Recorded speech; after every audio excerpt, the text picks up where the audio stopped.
ধোনি ধোনি ধোনি ধোনি থালা for a reason.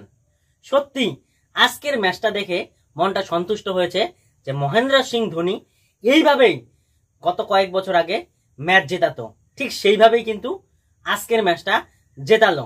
যেখানে খুব প্রয়োজন ছিল ম্যাচটা জেতার চেন্নাই সুপার কিংসের, সেখানে কিন্তু সে তার নিজের ঘাড়ের উপর সেই জেতানোর ভারটা কিন্তু নিয়েছে এবং 11 বলে 26 রানের একটা ঝোড়ো পারি খেলেছে। 4টা 4 এবং একটা 6-এর মাধ্যমে সে কিন্তু ম্যাচটাকে সুন্দর করে তৈরি করে দিয়েছে। কি দুর্দান্ত ম্যাচ! আমি ভেবেছিলাম এই ম্যাচটাও মনে হয় আজকে চেন্নাই সুপার কিং হেরে যায়, কারণ 5টা উইকেট চলে গেছিল এবং শিবম দুবে 20 বলে 15 রান, সেই জায়গায় তখন ধোনি আসে ক্রিজে। কি ম্যাচ ছিল ভাই!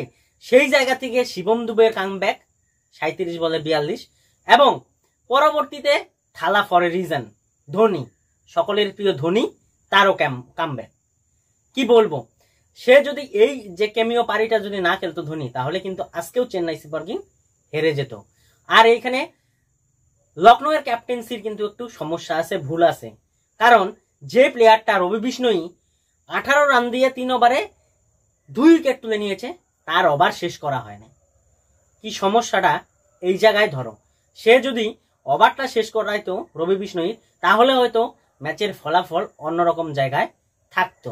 কিন্তু প্রথম ইনিংসে কিন্তু ঋষভ পান্ত দুর্দান্ত পারি খেলেছে এবং তার সাথে সাথে মিচেল মার্শ দুর্দান্ত পারি খেলেছে এবং পাতিরানা উইকেট পেলেও চেন্নাইয়ের তরফ থেকে 4 ওভারে 45 রান। এই জায়গায় রবীন্দ্র জাদেজা দুর্দান্ত বোলিং এর প্রদর্শন দেখিয়েছে। কিন্তু ওই যে বললাম থালা ফর এ রিজন, যেখানে ধোনি থাকবে সেই জায়গায় ম্যাচ অবশ্যই জিতিয়ে নিয়ে বের হবে। আউট হলে সেটা অন্য ব্যাপার, কিন্তু ধোনি যেখানে আছে সেখানে কিন্তু ম্যাচ তৈরি করে সে ছাড়বে। এবং ধোনির চেন্নাই সুপার কিংসে কিন্তু ব্যাটিং এর পরিবর্তন হয়েছে এবং রচিন রবীন্দ্রও যেন আজকে জ্বলে পুড়ে গেছে। দুর্দান্ত ব্যাটিং এ কিন্তু সে ঝোড়ো রানে, সে ঝোড়ো ভাবে গতিবেগ বাড়িয়ে দিয়েছে রানের। এই কারণেই কিন্তু চেন্নাই সুপার কিং 19 ওভার 3 বলে ম্যাচটা জিতেছে। বারবার চেন্নাই সুপার কিং কিন্তু চেস করতে গিয়ে সমস্যা হচ্ছে, রান তাড়া করতে তাদের অসুবিধা হচ্ছে। আমি চাইবো ধোনি যদি টসে যেতে অবশ্যই ফার্স্টে ব্যাটিং করুক এবং সেই আগের জামানায় মুম্বাই এবং চেন্নাইয়ের যে জামানা ছিল ছোট ছোট রান ডিফেন্ড করা, সেই রানগুলো যেন তারা ডিফেন্ড করতে পারে।